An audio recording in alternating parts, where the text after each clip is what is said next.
Hello everybody, great to see you back here on the channel, and I am surrounded by star trackers. Now I currently own 5 star trackers, and you're probably thinking, what on earth is this bloke up to? 5 trackers? Who needs 5 trackers? Well, the reality is I don't need 5 trackers, but today's video is about this little baby, which is my newest tracker. This is the Move Shoot Move Nomad. Now it's only a new addition to the Move Shoot Move stable, and I have it here. I've been using it for quite a while. Now what I want to do is not so much compare it to all of these others. I'll probably do that slightly, but that's probably another video. The reason I've got them all laid out here is just to show you the basic differences. Now this Nomad is much smaller and lighter than all of these other trackers. Now, as you know, I've been using the Skywatcher Star Adventurer Mini, which I love. That's this one here. And the full-size Star Adventurer 2i, which is over here.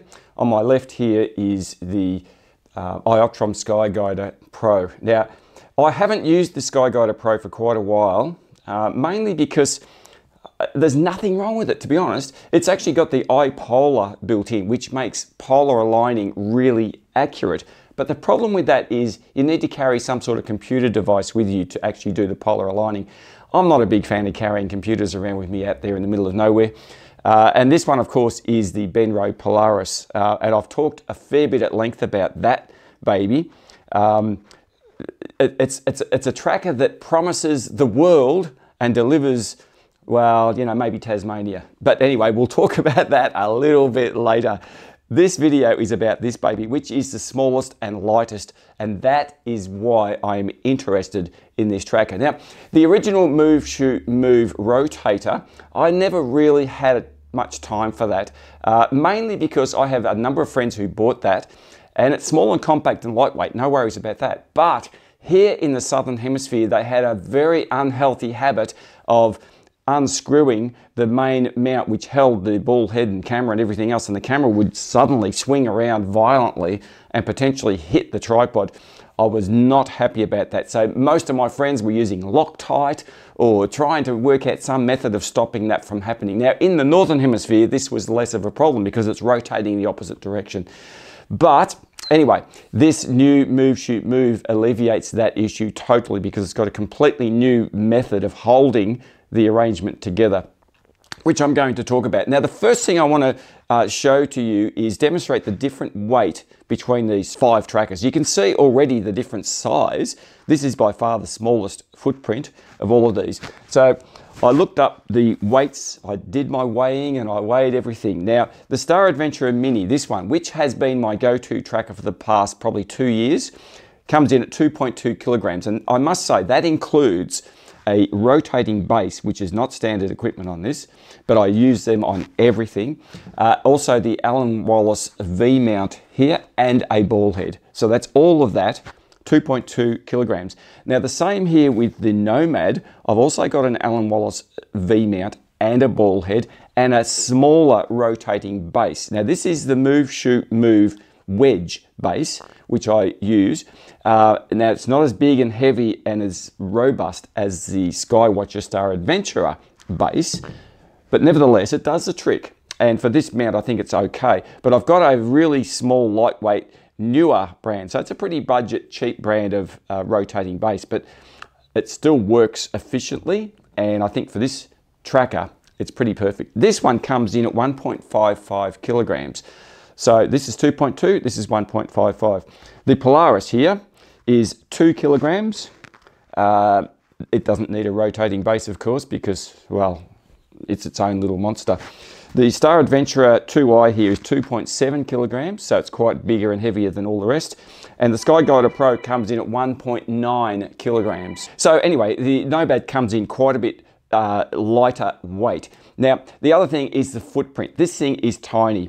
Once I take the actual Nomad off the base, for example, the base is quite small as well, but the Nomad tracker, even with the Alan Wallace bracket here and the ball head, which I've got here, by the way, this is a little panoramic ball head, but it's a low profile design Again, it's a fairly budget one. It's an inner rail I bought from Amazon, which I've got on most of my other trackers as well. I like the way that it's got a number of ways that you can rotate that around. Of course, with the Alan Wallace base, you can do the same thing in this direction. So really, really handy. And I think when you're doing star tracking, the reality is you need user-friendly equipment. And I'm talking to you, Polaris, user-friendly, and this is very user-friendly with that setup, which is exactly the same setup I've put on these two trackers as well. And I found with this little Nomad, using the Alan Wallace bracket and the ball head gives me a nice flat base. So I did the other night a couple of panoramas, and it was really simple. Now, I'm not talking about full 180-degree panos. I did some, about 7 shots, and it was quite simple with this setup because I can keep leveling the base if I need to, simply by undoing this little Alan Wallace bracket.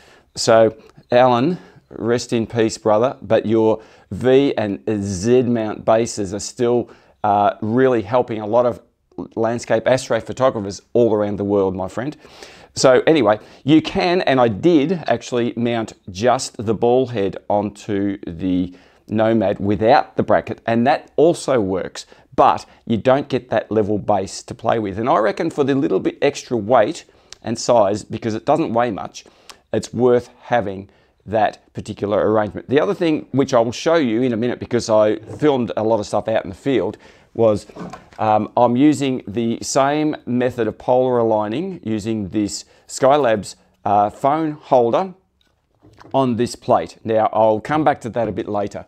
Also, Move Shoot Move also have this plate, which is a mount to put on the back of the Nomad tracker. It goes on there like that, which is also a phone holder.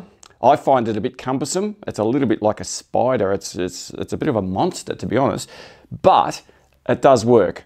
Okay, so for me, I prefer to use this than that, but they both work. They do the job, and I actually tested that out in the field to make sure this did work. It's actually a pretty good, I do really like the way that the phone mounts into this. It doesn't sort of clamp in with a spring loaded. It's got these knobs on either side, which is really quite efficient. So that's one thing I do like about it. Now, one thing I will say about the Move Shoot Move stuff, for you guys in the Northern Hemisphere, I know you use lasers, and this has a port on the back to point the laser through.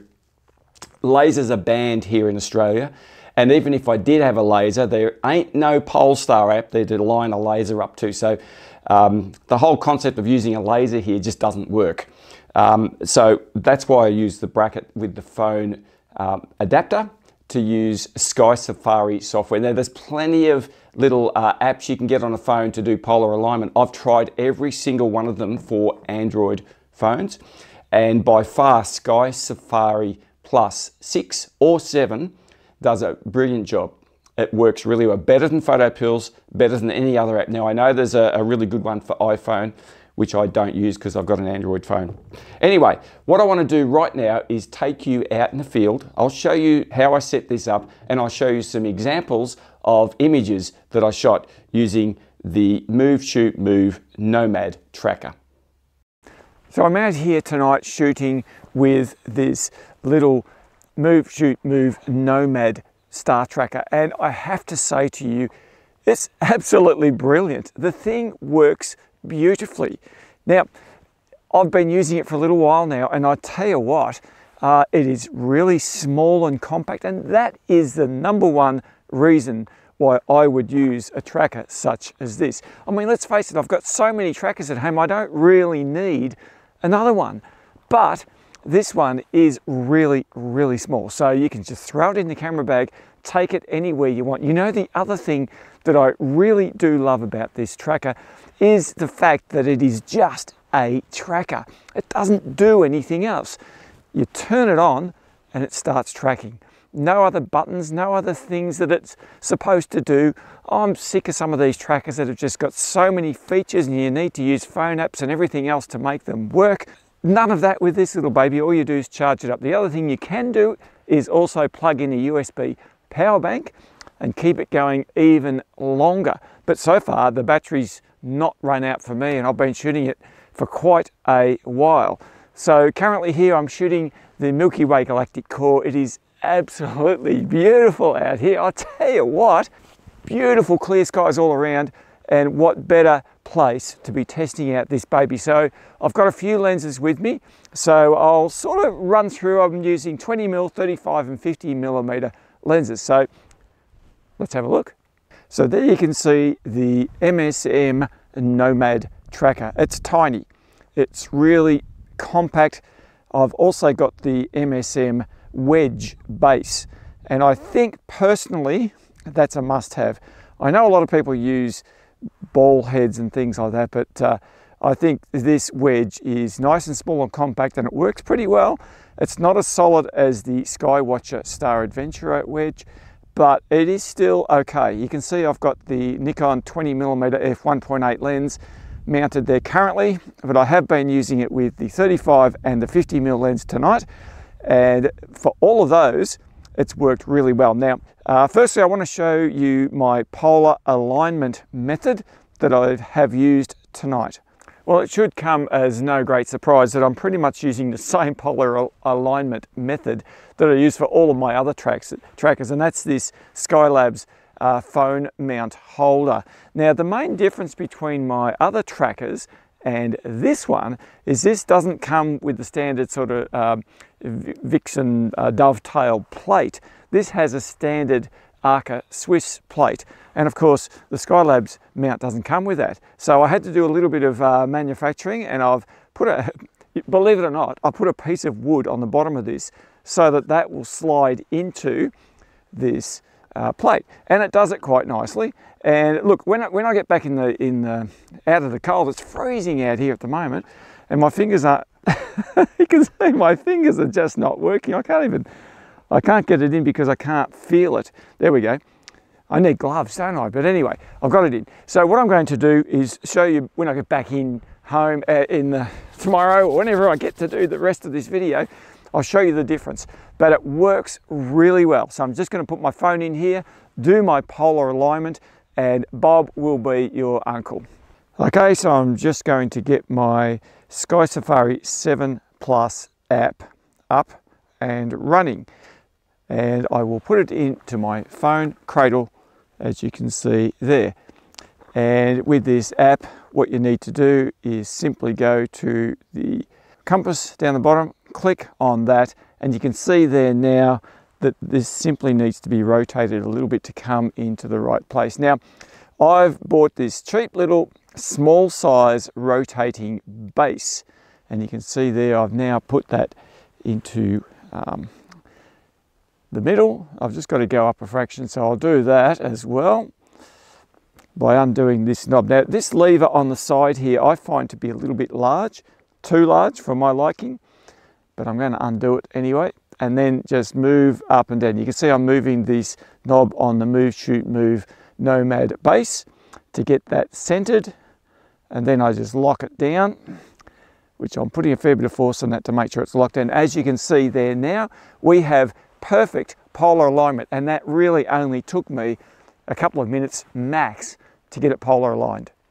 Now I did forget to mention that I used my little two-way spirit level to level the tripod first, and I do that on all of my leveling trackers. Now for this type of polar alignment tracker, it's probably less necessary than it is on something like the Benro Polaris.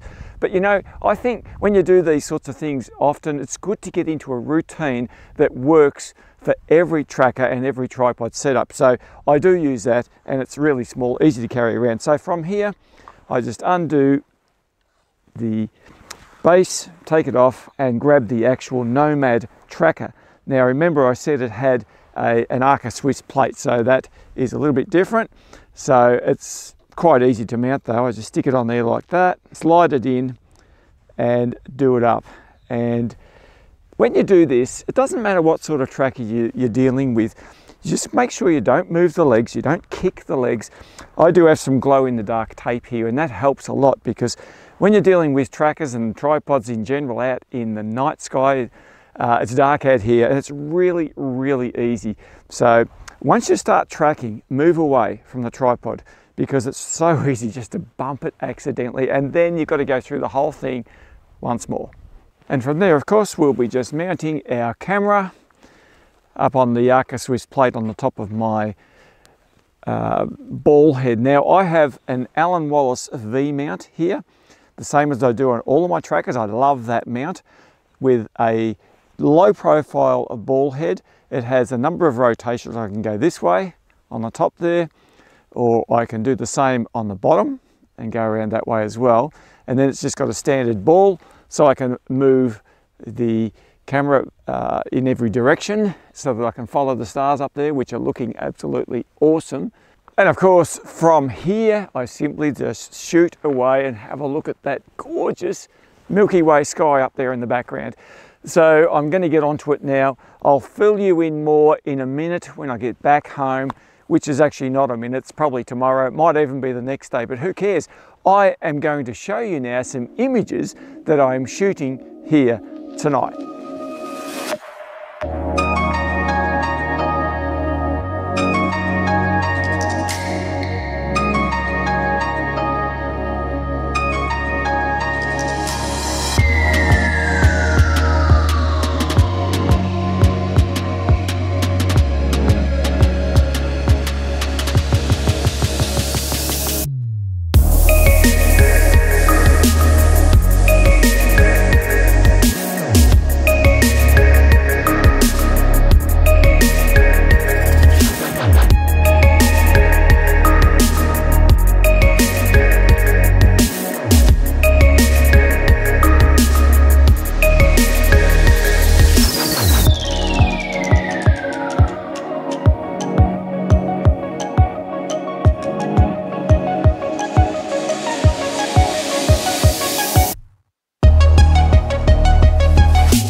Just looking at a couple of these images here in Lightroom. So the first one I want to check out here, this is shot at 35mm focal length, f2.8, 120 seconds at ISO 640. Zoom in here and you can see this looks pretty good to me. I reckon it's not trailing at all. Stars look nice and bright and sharp. So that's encouraging. Remember, this is 35mm. No edits at all. That's exactly how it came out of camera. Now let's go on. I'll show you this one, which is at 50mm, and you can see there same settings: 50mm, ISO 640, 120 second shutter speed. So it's 2 minutes. Let's zoom in on this one. It's good. No star trailing at all, even up in the corners. I think it looks pretty good everywhere, actually. That's quite encouraging. So this looks good. 50mm. So I shot a number of images at 50mm, but I also shot at 20mm. So let's go and have a look at one of them. And here we have a 20mm. This one's been edited slightly, but not much. So let's zoom in. So if it's going to be sharp at 35 and 50, then I've got no problems at 20mm. And as you can see here, it is really good. No problem at all. 20mm focal length, no star trailing, excellent. That's at 60 seconds, so I would certainly expect it to be pretty much perfect at 60 seconds. Okay, this one is 20mm focal length at 240 seconds. So, oh gee, what's that, 4 minutes? Let's have a look at that one. Yeah, 4 minutes, 20mm focal length. That doesn't look too bad either. So, slight bit of movement in the corners there, but that might have more to do with some sort of lens aberration perhaps. It looks really good through this part of the image. And up here, a little bit of aberration there. I don't think that's star trailing though. In the corner. So in the middle of the frame, that is fantastic. So I'm not typically going to be shooting at 4-minute shutter speed, so that's quite encouraging. All right, let's have a look. I shot a little bit later on a different night actually at 85. Let's have a look at that one. All right, so as you can see here, this one is shot at 85 millimeters at f4, 60 seconds, ISO 500. There's a bit of moonlight around, so that's why the sky is a bit washed out here. As we zoom in, that looks good. This is, remember, at only 60 seconds. That's a 1 minute shutter speed, 80 millimeter focal length. It's pretty good. This was just shot in my backyard. Nothing special about this one. All right, let's move on. What's next? This one's at 90 seconds. So it's a minute and a half, 85 millimeters at f5, ISO 500. Now, I reckon there's a little bit of star trailing in this. So remember, this is 85 millimeters, so that's pretty much longer than most focal length I'm going to be using with this tracker. So yeah, I'd say a slight bit of star trailing at 90 seconds. Let's see what else I've got. Now, what happened here, just to let you know, this is actually movement. So I think the wind got up, and it's a possibility I even bumped the camera because I was actually pressing the camera shutter. I didn't have my remote release with me, so that's not an accurate guide. So let's move to the next one. This is back to 60 seconds again. And yeah, this one's pretty good. So probably, look, if I'm shooting at 85 millimeter focal length with this tracker, I'm probably going to be sticking to 60 seconds. But that's fine because that's pretty much what I shoot at all the time with it. Okay, so as far as the price is concerned, this setup that I've got here comes in around somewhere $300 to $400 US. So it's considerably cheaper than a lot of the other mounts that I've been talking about. And I think value for money is definitely there. Now, one thing I mentioned out in the field, but I'll mention it again here, is the difference between, for example, this is a Skywatcher Star Adventurer base, which is really, really good, solid unit, love these. And this is the Move Shoot Move wedge. Now, this wedge has a standard Arca Swiss plate. So the bottom of the Nomad has an Arca Swiss plate to match this. Now, this, of course, being the Skywatcher and many other manufacturers, don't have an Arca Swiss plate. They have this wedge mount, Vixen mount, which is more like you would find on a telescope. And these are stronger and probably more robust. But having said that, this unit with the small size and weight of the MSM Nomad does a pretty good job. You can see the size difference here, and I can tell you now there's considerable weight difference between these two mounts. So to mount the phone bracket, we just undo this little screw here, this little red one. Got a thread like so, and then we place the bracket here. It's got a little side edge there which locates it over that hole, and then we just put that back in like that. A little bit fiddly, but not too bad. And if you want to do it up with a screwdriver, then you can do that. It's got a screw there. Then we simply place our phone in the adapter down here like so and do it up. It's, as I said, it's really easy to do that. And there we have the phone mount adapted. As I said, it looks a bit like a spider, but it does actually work quite well. Now, of course, the only problem with this, in my mind, is the fact that you've got to get down here somewhere and look up and do your alignment. There you might say, oh, you're just an Australian sook. But I tell you what, it's a lot easier to look down on the Skylab's plate, down to the North Celestial Pole, than it is to look up like this at the South Celestial Pole. My neck, I'm not getting any younger, my neck can't cope with too much looking up at funny angles like that. So let me just sum up what I love about this particular tracker. First and foremost is the compact, small size. It is really lightweight, easy to pack away and put into your camera bag. It's no heavier really than a decent lens, to be honest. And because of the unit I've got here, I can just take it apart. So the actual tracker is tiny, and they supply a bag for that to go into. I think it is an advantage to have the V mount for the Alan Wallace bracket here and a ball head on top, just to keep that level platform. But as I've mentioned in the video, you can get away without that and just put a ball head straight onto this. Now, this threaded adapter here is really easy to get on and off. As you can see there, just comes off. And it's got a quite a solid shroud of teeth in there to stop it from undoing, which was that major problem that I was mentioning earlier in the piece. And this is a big difference between this tracker and the original rotator from Move Shoot Move. And so you can see how easy that is to get off, and that makes this thing extremely portable and easy to pack down into your bag. So you might have a separate bag, or you might have some method of holding this in place. Well, you know, it's not hard to sort that out. So there that goes on there like that, just screws down, and when you screw it down, it cannot rotate without you moving it. Now, the other advantage of using the Allen Wallace plate here is you can just undo that knob and actually do the rotation like that. So as the tracker actually does its tracking, if you've been tracking for a fair while, that will get out of alignment, and so it starts to be here and your camera starts to hang off on an angle.